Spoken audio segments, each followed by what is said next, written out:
Bueno, nos reunimos para platicar sobre el Pentateuco. Estuvimos leyendo el año pasado lo que fue Génesis, Éxodo, Levítico, Números y Deuteronomio. Ese es el Pentateuco de la Biblia cristiana, por supuesto. No sabemos exactamente el orden de las Biblias, digámoslo así, hipotéticamente originales, porque obviamente no tenemos idea de los escritos originales de la Biblia, no los conocemos, pero hipotéticamente los estudiosos de la Biblia, algunos incluyen a Josué como parte de este canon de libros, otros no. Esto en la Biblia hebrea, por supuesto. La Biblia cristiana ha determinado que el Pentateuco es la base de la religión judía y por supuesto también la nuestra, la cristiana. Entonces le llamamos así Pentateuco por los 5 primeros libros en el orden en el que está escrita la Biblia. Entonces ya los leímos, quiero creer que ya todos aquí leyeron completito el Pentateuco. Sé que está difícil, que es un gran reto leerlo. Yo les sugerí leer en la versión que se les hiciera más fácil, pero si lo hicieron en la Reina Valera y lo entendieron, pues qué bien, qué bueno. Si no, pues ahorita van a poder participar y decirnos qué les ha dicho el Pentateuco a ustedes, qué les ha aportado, qué han aprendido. Si tienen alguna pregunta todavía sobre el Pentateuco, este es el momento de poderla externar para que veamos entre todos una posible respuesta o que todos nos quedemos con la misma duda, al menos. Bueno, a modo de introducción, les quiero dar una frase. El Pentateuco no es solo el comienzo de la Biblia, sino el fundamento sobre el cual está todo el plan de redención en Cristo y se desarrolla hacia Cristo. Yo tengo 6 puntos sobre el Pentateuco, pero yo quiero saber si ustedes tienen algunos otros puntos que podamos platicar, que podamos ver. Ok, ¿les parece si comienzo yo? Y a ver si vamos completando las ideas. Les voy a poner unas presentaciones que hice muy sencillitas, pero creo que nos va a servir para poder hablar un poco sobre esto. ¿Qué están viendo? ¿Qué logran ver? Parece como un paisaje donde hay un árbol rodeado, quizás. Bueno, no sé si rodeado, pero a un lado está como un río, sobresalen las raíces, tiene flores igual sobre ellas. El árbol tiene frutos, es de día. ¿Qué más? Muy buena descripción, de hecho, muy buena. Pero yo quise saber si te recuerda a algo de la Biblia, del Pentateuco. Pues sí, pareciera ser el árbol del jardín con el cual picaron. Sí, el árbol del jardín. O bueno, no ¿Qué sé. árbol? Ajá, no sé, porque pues había muchos árboles con muchos frutos, pero pues había, pues sí. Ujú. Ok, bueno, pero yo creo que sí sirvió la imagen para llevarte a la idea que quiero transmitirte.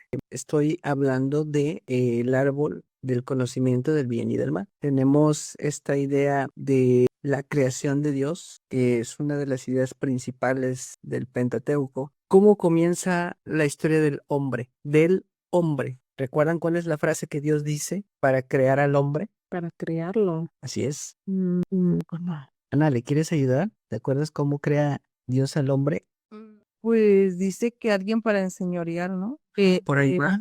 Que hubiera alguien para que señalara pues todo lo que había y le pusiera nombre. Ok. Voy a decir la frase exacta. Es, hagamos al ser humano a nuestra imagen y semejanza. Génesis 1:26, ahí van a encontrar ese segmento donde Dios empieza la historia del hombre. ¿Por qué es importante esto? Porque sin el hombre no existiría la historia. Imagínense que Dios hubiera creado pues un mundo muy bello y lo que sea, pero sin el hombre, con animales, con plantas. Creo que sería un gran mundo donde literalmente sería un paraíso. Entonces, en la narrativa vemos que dice, hagamos al hombre, al ser humano, a nuestra imagen y semejanza. Es decir, hay un texto en Salmos más adelante, por eso les decía que el Pentateuco es la base de la religión judía y de la religión cristiana. Todos los autores bíblicos van a recurrir al Pentateuco para sus ideas. Por eso es importantísimo tener una base bien sólida del Pentateuco. Hay un salmo que dice, le has hecho poco menor que los ángeles, lo coronaste de gloria y de honra, todo lo pusiste debajo de sus pies. Y hay otro texto donde alegoriza la idea de un árbol frondoso plantado junto a corrientes de aguas y que su fruto no cae. Entonces vemos a los autores bíblicos, al menos en el libro de Salmos, aquí estoy recorriendo a Salmos, utilizando esta idea de un árbol frondoso, un árbol grande. Y vemos que en el Edén se plantan árboles. Los árboles son importantes en la Biblia porque representan algo más grande que la idea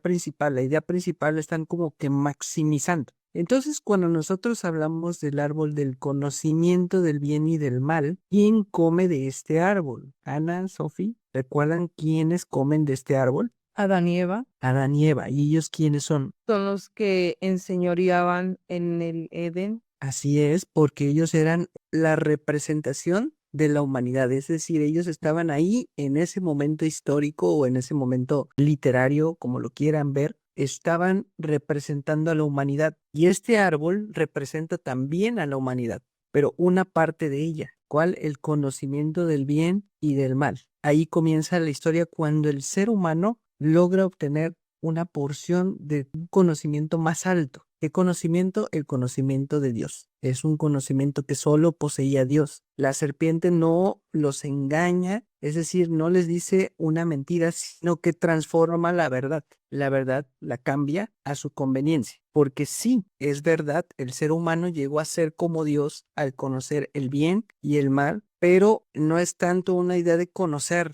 sino de tomar en sus manos el destino de sus vidas. El ser humano quiere determinar qué es lo que está bien y qué es lo que está mal. Esa es la historia del ser humano en Génesis. No sé si queda claro este punto, porque a partir de aquí vemos una serie de Edén 2.0, Edén 3.0, Edén 4.0. Constantemente sucede lo mismo del Edén en toda la historia del Pentateuco. ¿Qué pasa después? Viene Caín y Abel. Y entonces tienen que tomar decisiones sobre qué ofrendarle a Dios. Cuando Dios ya había dejado claro que tenían que ser sacrificios de sangre, ¿qué sucede? Viene Caín y le ofrece frutos de su tierra. Eran buenos, sí, pero no era lo que Dios había pedido. Y después él sacrifica a su hermano, por eso dice, desde la tierra clama la sangre de tu hermano. ¿Por qué? Porque Caín se enoja, tiene celos de su hermano y entonces lo asesina. Esa es una representación también de los sacrificios humanos. Dios les estaba diciendo en esta historia a sus oyentes que Él no acepta sacrificios humanos ni sacrificios o holocaustos de frutos como los otros dioses. Los otros dioses de aquella época sí aceptaban frutos y sí aceptaban sacrificios humanos. Él es un Dios diferente que solo acepta sacrificios de animales. Vemos al ser humano otra vez tratando de definir lo que está bien y lo que está mal, y Dios volviéndoles a repetir que no es lo que ellos creen, sino lo que Él ha determinado que está bien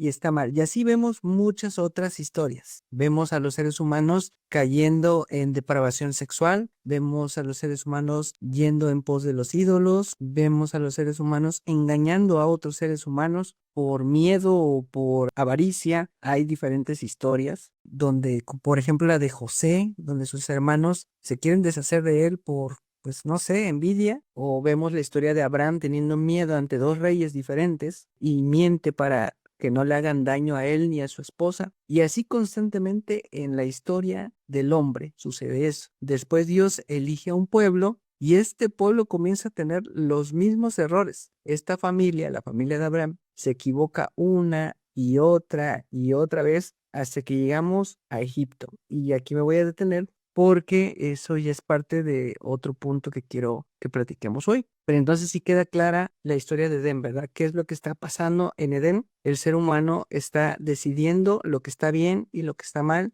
y diciéndole a Dios, no queremos obedecer lo que tú has determinado. Quiero vivir mi vida bajo mis propios términos. Básicamente eso es lo que está sucediendo en Génesis o en el Pentateuco. En este punto vemos la creación y después la caída, la desobediencia de Adán y Eva, y también vemos una promesa que llegaría un Salvador, un descendiente de la mujer que libraría a el mundo. Ahora, ¿qué vemos ahí? Sophie, Ana, Un río y un puente sobre el río. ¿ok? Árboles alrededor, como que está largo, se ve profundo. Pareciera como que es el atardecer o el amanecer. Y se ven muchos montes al fondo. ¿Ok? ¿Cruzarías ese río nadando? Las corrientes no, se ven fuertes, no, no lo cruzaría. Se ve profundo. Se ve peligroso, ¿no? Entonces, ese puente está ahí por un motivo. Sí. Ok, Sofi, ¿quieres añadir algo? Pues no, creo que lo hubiese descrito igual. Sí se ve muy peligroso. Sí, tampoco lo cruzaría. Ok. ¿Te recuerda alguna historia de la Biblia? ¿Alguna? Quien quiera responder. Del Pentateuco, por supuesto. Moisés, cuando iba a cruzar el mar, tal vez. Más que no tuvo un puente. Ok, Ana, A mí Josué Josué. Bueno, eso ya no es del Pentateuco, pero ¿No? podríamos tomar. es el de Bueno. Deuteronomio, ¿verdad? Ah, bueno, sí, sí, sí. ¿Qué parte, qué historia específicamente de Josué? Cuando pues van a atravesar el mar. Él no iba a atravesar el mar, él iba a atravesar el río Jordán. ¿Sí? Sí. Sí, sí, así es, pero sí, eso sí, ya está hasta el libro de Josué. Esa historia. Sí. Pero sí, si nos damos cuenta, ya hay un paralelo, ¿no? En estos libros. Ok, sí, estoy tratando de llevarlos hacia la historia de el Éxodo. En el Éxodo, Dios tiende un puente de gracia hacia su pueblo. Lo saca de Egipto con mano fuerte, brazo extendido, y eso es una representación para nosotros los cristianos de cómo Él nos saca del pecado. Para nosotros Egipto representa teológicamente el pecado. Entonces vemos a un Dios que tiende puentes con la humanidad. Jesús es nuestro puente, es ese gran puente, los de la religión de Roma le llaman sumo pontífice al Papa, así le llaman, porque en Roma el sumo pontífice era como el arquitecto principal de las ciudades que construía puentes en donde había ríos para que pudieran atravesar los carruajes, etcétera. Posteriormente este título se transforma en algo religioso y en nuestros tiempos le llamamos sumo pontífice al Papa, así le llaman al Papa, sumo pontífice. Pero realmente el gran sumo pontífice es Jesús, quien tiende un puente de gracia entre Dios y el ser humano. Y vemos cómo los autores rescatan estas ideas de forma poética. ¿Se acuerdan de ese texto que dice, cuando pases por las aguas, yo estaré contigo? Y aunque pases por el fuego, no te quemarás. Vemos a un Dios presente ayudándonos a atravesar el caos de la vida. Nosotros vemos también a los autores del Nuevo Testamento utilizar esta idea. Jesús está caminando sobre el mar. En una gran tormenta, Él está derrotando a los poderes del caos, a los poderes de la oscuridad, a ese gran leviatán que habita en el mar, en las grandes extensiones de agua. Jesús lo está derrotando. Jesús está creando un puente de gracia y tiene suficiente poder para decirle a la tempestad, calla, detente, que sea la paz. Entonces vemos esta idea de el éxodo presente en toda la Biblia. ¿Qué significa salir de una situación y entrar a otra como por medio de la gracia de Dios? Muchos piensan que el tiempo de la gracia comienza con Jesús, pero no es así. Dios manifiesta gracia todo el tiempo en toda la historia de la Biblia, desde Adán y Eva cuando pecan y Él mismo ofrece un sacrificio y les viste con pieles, porque si recordamos la historia, ellos estaban vestidos con plantas, pero tuvo que haber un sacrificio, un ritual de expiación de pecados para que ellos pudieran vestir pieles de animales. Entonces, desde ahí nosotros ya vemos esa manifestación de gracia de parte de Dios. Y así constantemente en toda la historia del Pentateuco vamos a encontrar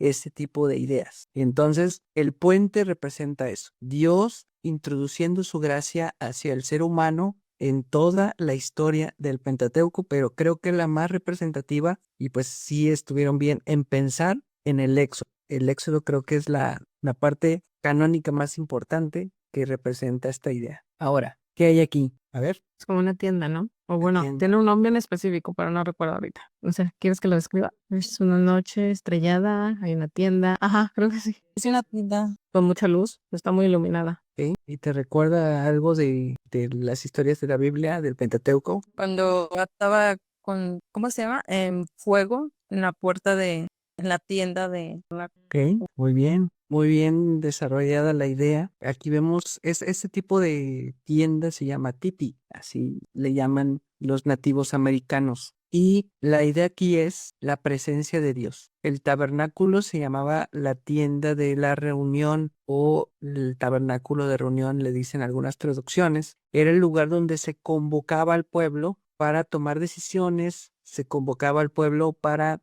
pedirle a Dios su opinión, pero también era el lugar donde ellos llevaban sus sacrificios como agradecimiento por todo el bien que Dios ya les había dado, porque todo lo que se genera alrededor del tabernáculo es la ley, una ley ritual que les dice, recuerden cómo yo los saqué de Egipto.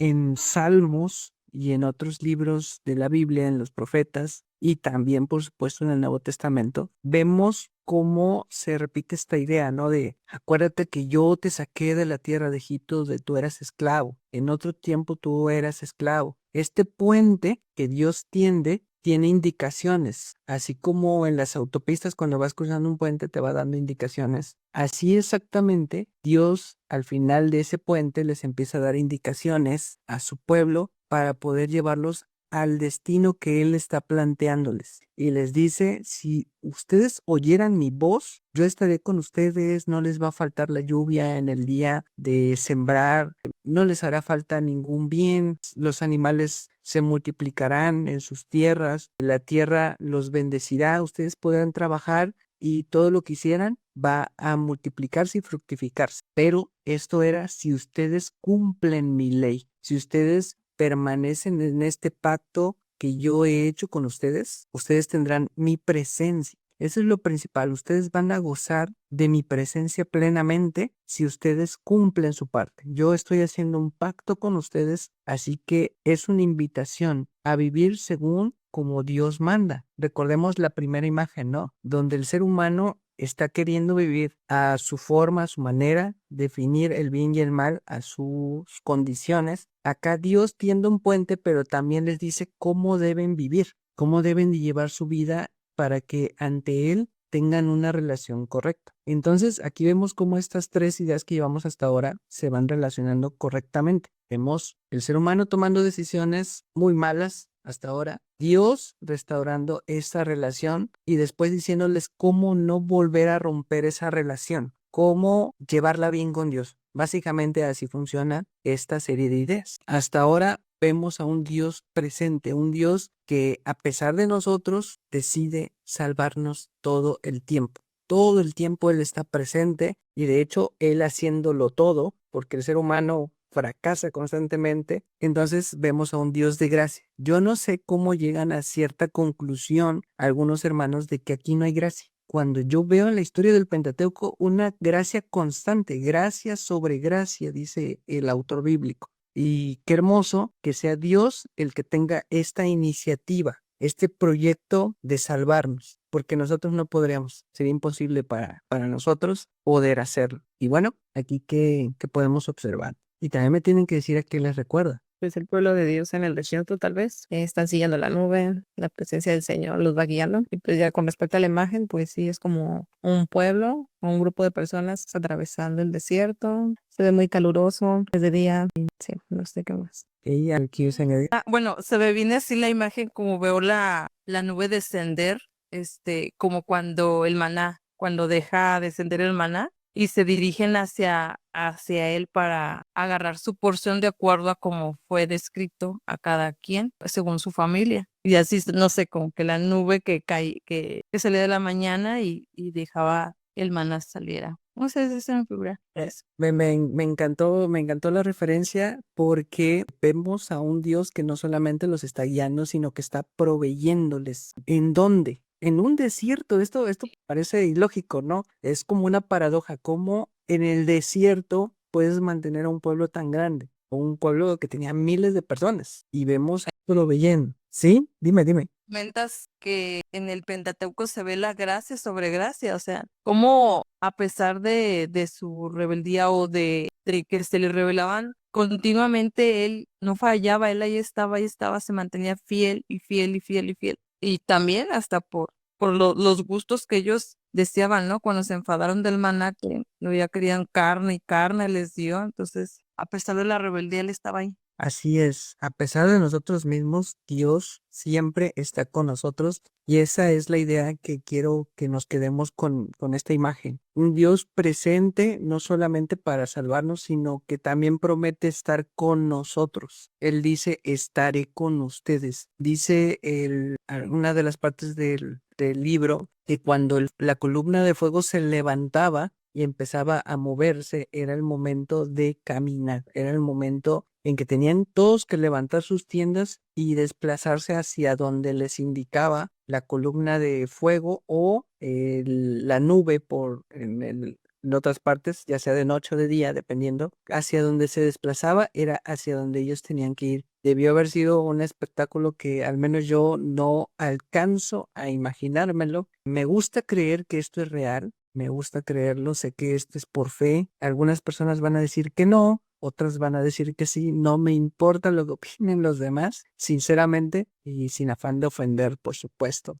Para mí, esto es real por fe. No necesito una prueba de que sea así para creerlo. Y bueno, si llegase a haber una prueba que lo desmienta, en algún momento tendremos ese problema. De ahora no lo tenemos, así que podemos confiar plenamente en la realidad de estos hechos. Veo a muchas personas obsesionadas por querer comprobar cada punto de la Biblia como real, lo cual es una pérdida de tiempo porque es por fe. Nosotros creemos por fe, la Biblia lo dice constantemente. Tenemos que creer por fe, no porque seamos ignorantes. Obviamente sabemos que hay muchos problemas para comprobar todo esto, pero es necesario que le creamos a Dios, que podamos poner nuestra fe en lo revelado, al menos creer que lo que está revelado nos va a llevar por el camino correcto. Y eso es lo que quiero que rescatemos hoy, no los hechos históricos, sino la enseñanza que hay detrás de estos relatos. Porque, como repito otra vez, esto es la base de todo el Antiguo Testamento y del Nuevo Testamento. Es importantísimo que conectemos bien estas ideas. Ahora tenemos esta imagen. ¿En qué piensas? Cuando reparte cuando hereda las partes a las tribus de Judá. No sé, dice, ¿no? A ver, Otros al norte, otros al este y otros al poniente. ok, la repartición de los bienes. Pues sí. No sé, yo simplemente pensé en Moisés buscando la tierra prometida, tal vez no la llevemos. Ujú. Ok, bueno, ambas ideas son medianamente correctas porque simbolizan la tierra prometida. Es decir, Dios no hace las cosas sin un plan, sin un proyecto. Un proyecto debe de tener metas definidas, establecidas, que se deben de cumplir bajo ciertas condiciones, en ciertos tiempos, etcétera. Entonces, el plan de Dios es tan perfecto que sabemos hacia dónde vamos. No vamos a ciegas. Sabemos dónde quiere Dios que estemos. No es así como que he escuchado mucho, se ve en redes sociales, en las pláticas que tenemos con otras personas donde dicen, Señor, enséñanos tu voluntad. Muéstranos cuál es tu voluntad. Ya la tenemos, ya la tenemos. No dice la Escritura, apártense de la iniquidad, apártense del pecado, vivan una vida santa, sigan mi ejemplo, sean como Jesús, sigan ese mismo sentir que tuvo él de que estuvo en una condición maravillosa y la abandona por amor a nosotros. Esa es la voluntad de Dios. Literalmente ahí está escrito en la Biblia. ¿Por qué queremos saber detalles específicos de todo lo demás que no es tan relevante? Como por ejemplo, nada más es un ejemplo, pero es algo muy común. Señor, ¿con quién me voy a casar? Señor, dime si debo de tomar o no ese trabajo. ¿Ustedes creen que hay una voluntad ahí? ¿La voluntad de quién? La voluntad de Dios, por supuesto que está. Eso es una realidad. Dios nos revela su voluntad en la Biblia y quiere que tú tomes las decisiones según esa voluntad. Pero tú eres quien toma las decisiones. Porque si tú le pides a Dios un hombre conforme a su corazón o una mujer conforme a su corazón, tú debes de saber elegir quién es una persona, un hombre o mujer, según esas características que tú quieres o según las características que tú sabes que Dios determinó que elijas, pero es tu decisión. Porque si no, si creemos que en todo Dios está como de alguna manera determinando nuestras vidas, al final le vamos a decir, Dios, es la mujer que tú me diste. ¿Se acuerdan lo que hizo Adán? Señores, que tú me diste a esa mujer. La mujer que tú me diste me engañó. Pero espera, Elías, él no la eligió ahí, Dios se la dio. Claro. Y que- Claro, por supuesto, sí se la dio, así es, pero y luego él decidió hacerle caso, ¿no? Pudo decir que no. Él sabía que Dios le había dicho literalmente de todos los árboles puedes comer, excepto de ese. Bueno, sí, la orden estaba para los dos. Exacto. Bueno, la orden era para los dos, pero a él se la dijo y él se la debía haber dicho a Eva.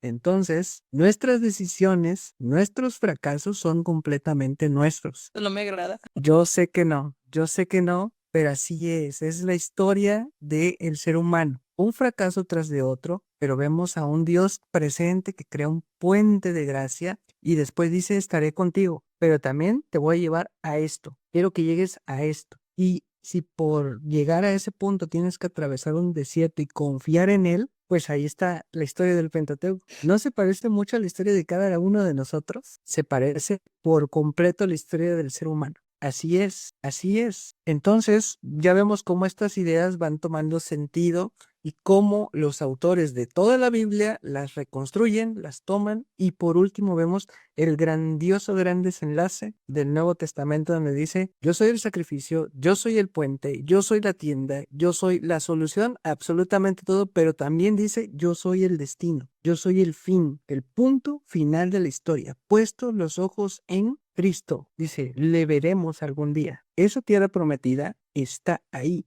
Jesús es la tierra prometida. Él regresará un día y va a tomar a su pueblo que está viviendo en un desierto, pero sustentado por Él, necesitados constantemente de Él. Su presencia está ahí con nosotros, pero queremos verle al final de. Entonces, yo sé que no debemos alegorizar el texto, yo lo sé, yo sé que el Pentateuco no habla de Jesús, pero sí apunta hacia Jesús. Es una flecha. Si ustedes pudieran imaginar en esta imagen una flecha, así como han visto las imágenes de realidad aumentada, como por ejemplo los de Pokémon y todos estos que te van diciendo dónde están las recompensas y todo eso. Bueno, hay una flechita que te va diciendo hacia dónde tienes que ir. Así sería. Hay una flecha que es la Biblia, a la cual nosotros podemos atesorar y discernir cuál es la voluntad de Dios para poder llegar algún día a verlo. De hecho, no sé si existe alguna otra meta más grande o más digna de admirar que algún día poder ver a Jesús. No sé si hay otra recompensa mayor. Yo veo en el libro de Apocalipsis cómo estos ancianos, como estos hombres que obtienen recompensas muy grandes porque son coronas con joyas y así lo manifiesta, ¿no? Dice, las arrojan delante de su trono. Dice, porque no hay nada más maravilloso que el simple hecho de estar frente a él,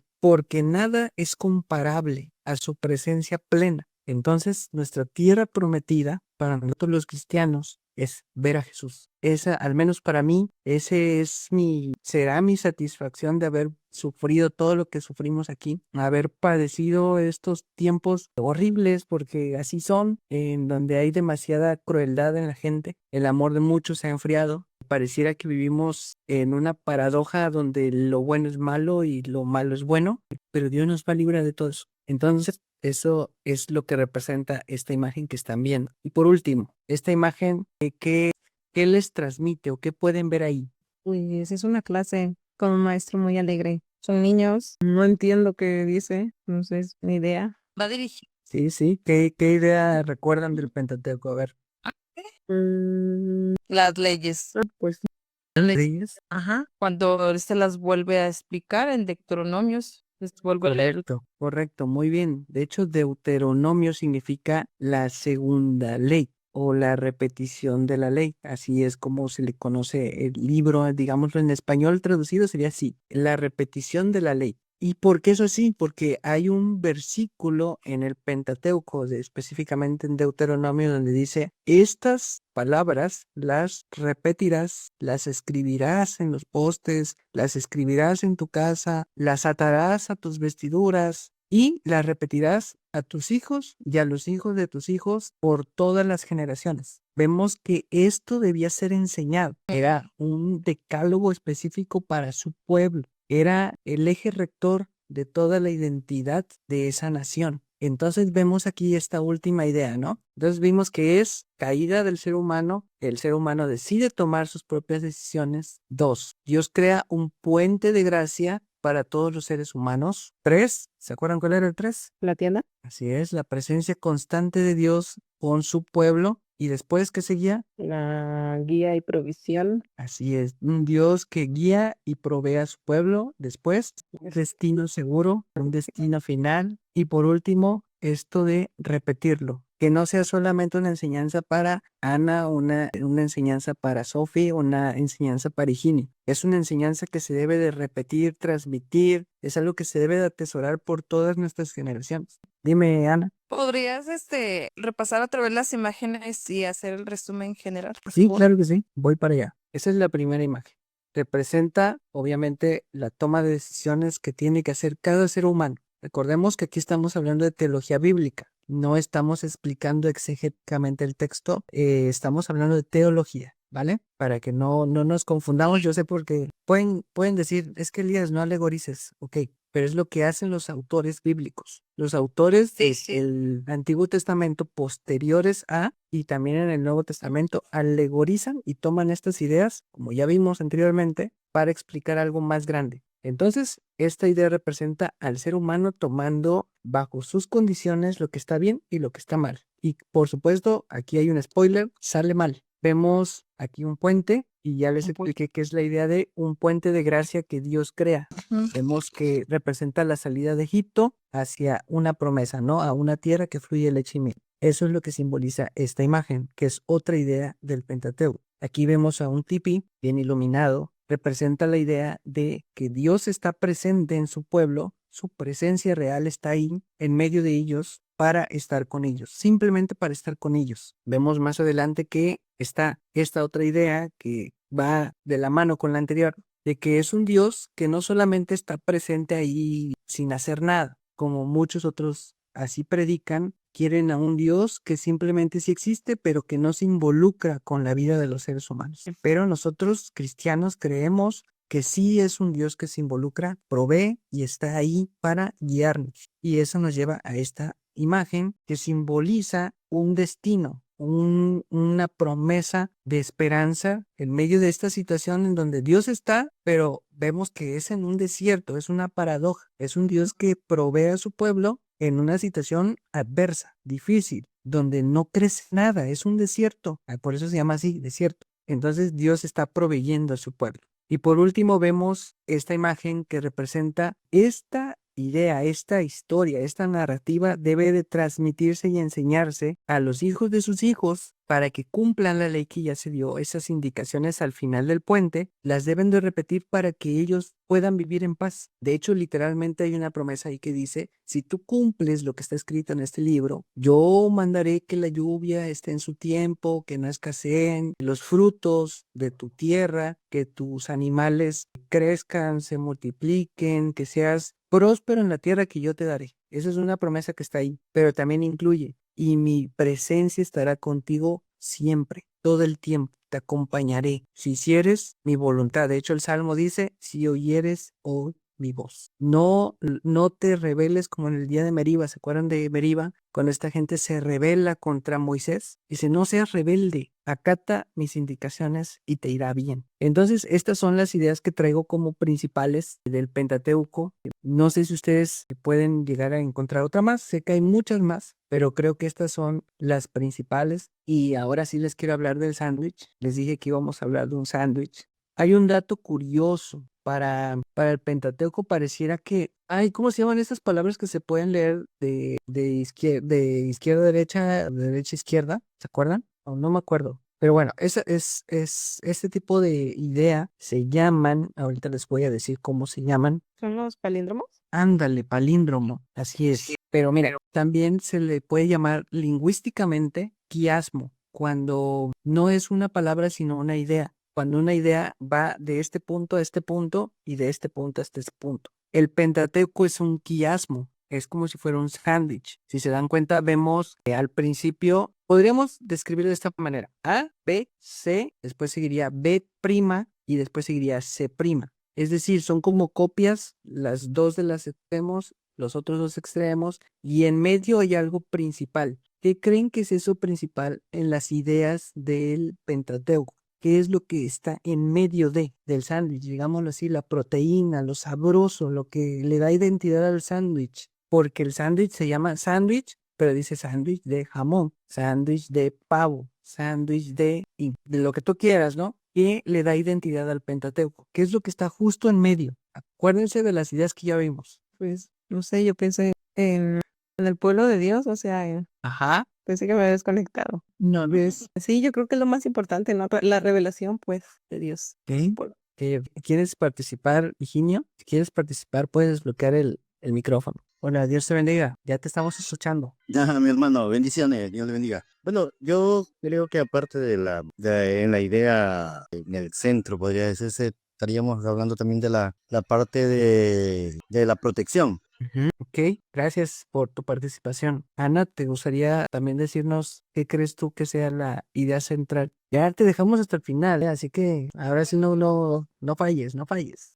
Soy ser humano. No, yo digo que la parte central de Dios en todo es la comunicación y la salvación del hombre. Ok, Se centra mucho en tener esa interacción con el hombre y en que nosotros podamos tener ese acceso con él, o sea, la salvación. ok, bueno, sí, todas sus ideas están bien, pero acuérdense que estamos hablando de narrativa. Las ideas digamos, se narran, se ven a través de la historia global de todo el Pentateuco.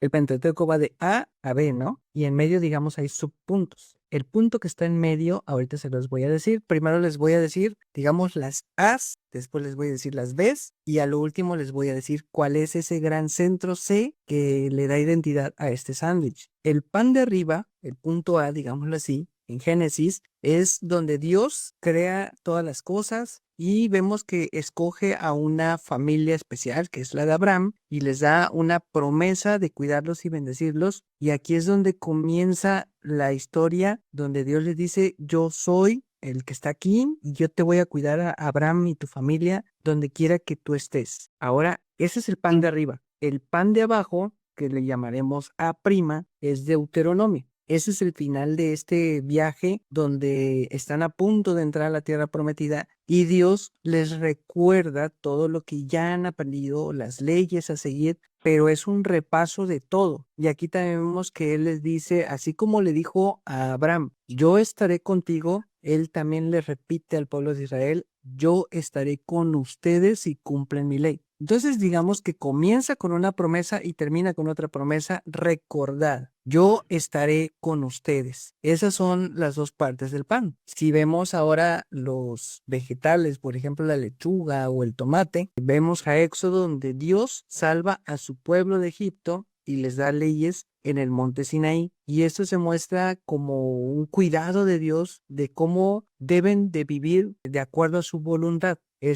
Otra parte, digamos, punto B o B', que sería más vegetales del otro lado, sería números. Aquí vemos que van caminando por el desierto y el pueblo se está preparando para entrar a la tierra prometida y Dios los está guiando y recordándoles las promesas. ¿Cuáles promesas? Las promesas que les hizo cuando los sacó de Egipto. Porque recuerden que pasó una generación entera entre la primera parte del Pentateuco, de esta transición hacia la tierra prometida, y otra generación que está después de. Estos serían los dos puntos de vegetales, digámoslo, de este sándwich. Y así es como llegamos a lo sabroso, a la carne, a lo jugosito de nuestro sándwich, que es la presencia de Dios. Dios estando con su pueblo. No solamente una promesa, no solamente una idea, sino que Él estaba realmente en medio de ellos en el tabernáculo, porque dice que ahí estaba su presencia.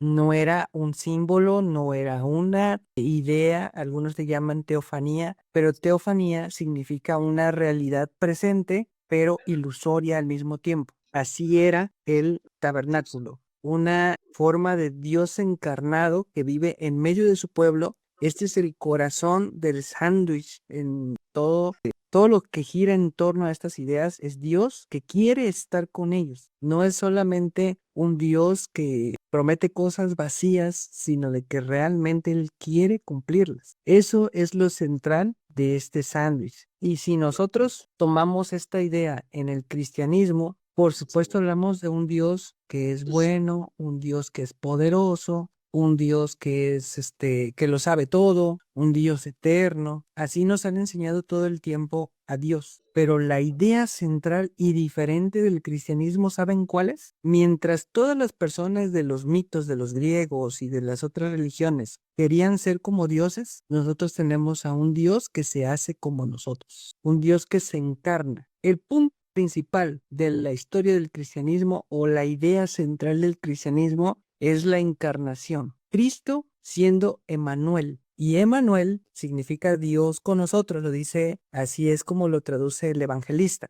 Y esta palabra Dios con nosotros viene de la palabra griega habitar en tiendas. Dios habita en tiendas en medio de nosotros. ¿Les recuerda algo? El tabernáculo. Literalmente Jesús tabernaculiza con nosotros, se encarna, entra a la historia, entra a la realidad. Y ese es el punto central del sándwich del cristianismo, que Jesús tiende ese puente de gracia para nosotros, viles pecadores, que necesitamos de su buena voluntad, y hace realidad la promesa, habita con nosotros. Y hoy en día esa promesa es real a través del Espíritu Santo. El Espíritu Santo está con nosotros. Esa es una realidad que por gracia podemos aceptar por fe. Entonces nosotros podemos decir amén, gloria a Dios por su don inefable, como lo dice el autor del Nuevo Testamento, alguno de los autores del Nuevo Testamento, Pablo. Gracias a Dios por su don inefable, por Jesucristo, en quien nosotros, todos nosotros, podemos ser salvos por medio de la fe.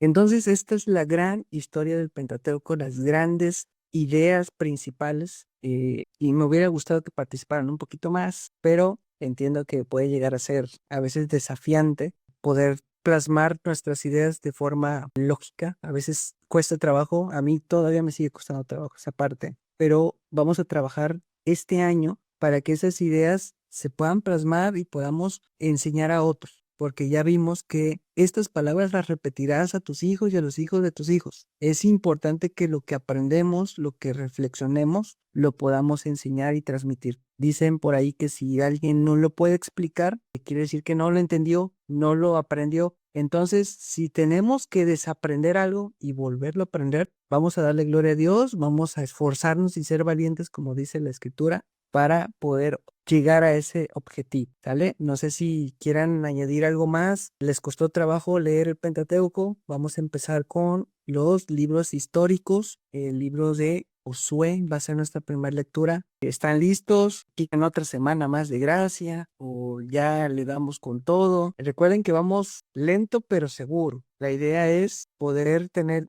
bases sólidas de nuestra fe bíblicas. Hoy estamos leyendo Biblia. No sé si quieran hablar sobre esta experiencia de lectura de la Biblia de estos meses que llevamos, para que Higinio más o menos sepa cómo hacemos esta dinámica, ¿no? Vamos a cambiarlo un poquito para involucrarnos más, comentar, dar ideas, etcétera. Ese es el momento, Sofi, Ana, y también si tienen dudas, aquí exprésenlas. Pues a mí sí me costó, porque la verdad se me hace como que bastante, bueno, siempre se me había hecho algo intimidante el Pentateuco. Me gusta mucho Génesis, ese lo he leído muchas veces, Éxodo, pero ya los otros tres siempre se me hacían como, no sabía ni cómo. Entonces, aunque los leí, tendría que leerlos 1000 veces más, ¿no? Pero pues me gustó, creo que es necesario y es necesario que nos hagamos responsables y nos esforcemos para leer. Es difícil, para mí también es muy difícil a veces por el tiempo. Pues tengo horario godín, entonces a veces se me complica, más los 1000 ministerios, se me complican mucho más. Entonces igualmente, o sea, no pude participar a veces como me hubiera gustado. Pero la verdad yo sí tengo muchas ganas de continuar, tengo ganas de leer Josué. Ya no recuerdo cuántos capítulos quedaron porque creo que los habían reducido. Pero sí, creo que es súper necesario. Y eso que me comentaste de cómo dicen los cristianos modernos, hay que ser, se me olvidó la palabra. Pero es bueno, hay que intentar esto de transmitir lo que aprendemos, porque a mí se me complica muchísimo. Aún cuando doy clase de los inters y estoy al frente de los jóvenes, el transmitirles lo que aprendo, lo que entiendo, se me complica mucho. Entonces, por eso me gusta estar aquí. Me esfuerzo a pensar, a reflexionar y sí, por mí ya no hay más semana de... Gracias. Ana. Pues sí me costó, también a mí me costó entender el Génesis, se me perdía entre las lecturas, no entendía muchas cosas, pero el Éxodo sí me encanta y las leyes también me aburrieron, el de Deuteronomio también, pero y ahorita lo último de Deuteronomio sí me gustó porque vienen todas las bendiciones y dije, esto sí me gusta, o sea que si obedecieres ya viene lo más interesante, dije, wow, y tira bien y tus tierras producirán y te digo, ay, qué chido. pero pues ya lo anterior como que digo, pues sí está fuerte, y digo, si yo hubiera sido también estuviera ahí como israelita, yo creo que a la primera me hubiera muerto en el desierto. No sé, reflexioné tantas cosas y también me proyecté como persona, ¿no? Porque como dices tú, todos estamos atravesando un éxodo o así. Sí me cuesta. Yo según ya había leído 2 veces anteriormente el éxodo, pero lo volví a leer y ya estudiándolo a través de ti, pues es como un compromiso, ¿no? Entonces sí me forcé y sí fue algo que tenía que estar en tiempo y forma, no nomás cuando yo quisiera abrir la Biblia, ¿no? Ya cuando tú ponías, ya vamos en tal capítulo, o sea, como que ese compromiso, esa responsabilidad me hacía madrugar más o me hacía dormirme un poquito más tarde o acelerarme mis actividades para dejar un espacio para ponerme al corriente y de repente, pues no, lo quería tomar como una literatura normal, pero en el momento que empezaba a ver lo que venía, decía, ay, no. Entonces me regresaba y lo empezaba a reflexionar y me gustó exigirme de esa manera y dije, si no hubiera sido porque estoy en este grupo, no me hubiera tomado más tiempo leer el Pentateuco, pero pues es una manera de forjarnos, de esforzarnos y de animarnos unos a otros. Y me aclaraste muchas dudas, me atoré en muchas cosas, pero sí me cuesta mucho trabajo. Yo no tengo un ministerio como tal y yo creo que en esa parte estoy como muy cómoda porque digo, "Ah, yo nomás lo estoy aprendiendo para mí, ¿no? Pero escucho a la hermana y digo, bueno, como ella que sí trae un ministerio, pues sí es forjarse, ¿no? Es esforzarse, es para que ella lo pueda poner en práctica. Pero sí, también es necesario, ahorita me dejas claro como lo que dijiste tú, que si lo has leído y no lo has entendido, es como si no lo hayas leído, ¿no? Como que me cayó esa pedrada a mí. Pero tengo que esforzar por mí, porque si yo no lo entiendo, pues entonces yo, o sea, mi salvación es mía, o sea, yo soy la que tengo que estar bien con Dios, entenderlo a Él, conocerlo a Él, o sea, primero yo, ya, sí, Dios me presta la oportunidad de ministrar un ministerio a los niños, pues ya tengo material en mi cabecita, ¿no? Tengo una idea, ¿no? Ya tengo una preparación como tal. Ya no va a estar Elías para rescatarme. Gracias, Elías. Oh, gracias a ti, Ana, por tus comentarios. Y de hecho, les invito a que escriban. Las ideas son buenas cuando llegan y todo, pero la base de la historia es la escritura. Sin la escritura no sabríamos nada de los tiempos más antiguos, no sabríamos que existieron ellos, sabemos que existen por lo que dejaron. Y eso es la literatura. Así que plasmen sus ideas, esas ideas, resguárdenlas, que estén seguras para que después tengan pues algo de dónde tomar cuando les inviten a predicar, cuando les inviten a algo, ya tengan ahí algo de lo que beber, una fuente que está ahí. La Biblia es una fuente segura y si hablamos de la Biblia, pues qué mejor. Entonces, les invito a que tengan ese ejercicio de no solamente reflexionar, sino también escribir, llevar, no sé, un diario, unas notas. No sé, yo sé que la vida es compleja hoy en día, yo sé que la modernidad nos exige ser hiperproductivos, somos una sociedad hiperproductiva y pareciera que reflexionar y pensar no produce nada más que problemas para muchos. No les gusta que los seres humanos piensen, porque obviamente eso puede hacer colapsar un sistema cuando alguien decide pensar. Entonces yo les invito a que seamos colapsadores de sistemas. Entonces hagamos algo revolucionario que es pensar y plasmar nuestras ideas y comunicar nuestras ideas. Qué bueno que estuvieron aquí. Higinio, no sé si te quieras presentar, de dónde nos estás viendo, de dónde te conectas. Ah, muy bien, Dios les bendiga a cada uno de mis hermanos. Pues mi nombre es Higinio Llambillera. Yo soy de acá, de provincia de Guayas, Cantón Naranjito, acá, entonces, un sector costa de acá del Ecuador. Para mí es un gusto, pues, poder pertenecer a este grupo y ir creciendo en cuanto al conocimiento de la palabra de Dios. Es lo necesario que podemos tener para poder ir madurando, porque el deseo de todo cristiano es aprender a conocer a Dios. Y la única forma es conociendo las Escrituras. Yo le doy, pues, muchas gracias a cada uno de ustedes por permitirme ingresar y pertenecer al grupo para poder estudiar las Escrituras. Dios bendiga, Dios le guarde. Amén. Muchas gracias, mi hermano. Dios bendiga. Bueno, pues esto fue todo por hoy. Espero que pues nuestras siguientes lecturas sean un poco más disfrutables. Ya sigue pura historia, o al menos así se llaman estos libros, ¿verdad? Libros históricos. Vamos a echarle ganas, vamos a buscar comprometernos, ser esforzados, valientes, constantes, firmes. Entonces, bienvenidos todos al siguiente, digámoslo así, curso de lecturas o sesiones de lectura. Tomen sus notas, va a ser más importante ahora tomar notas para poder compartir. Está bien si llegan sin haber leído, no importa, pero si pueden leer, aunque sea un poco, y tomar notas y compartir, estaría súper, súper excelente, ¿vale? Entonces, que tengan buena noche,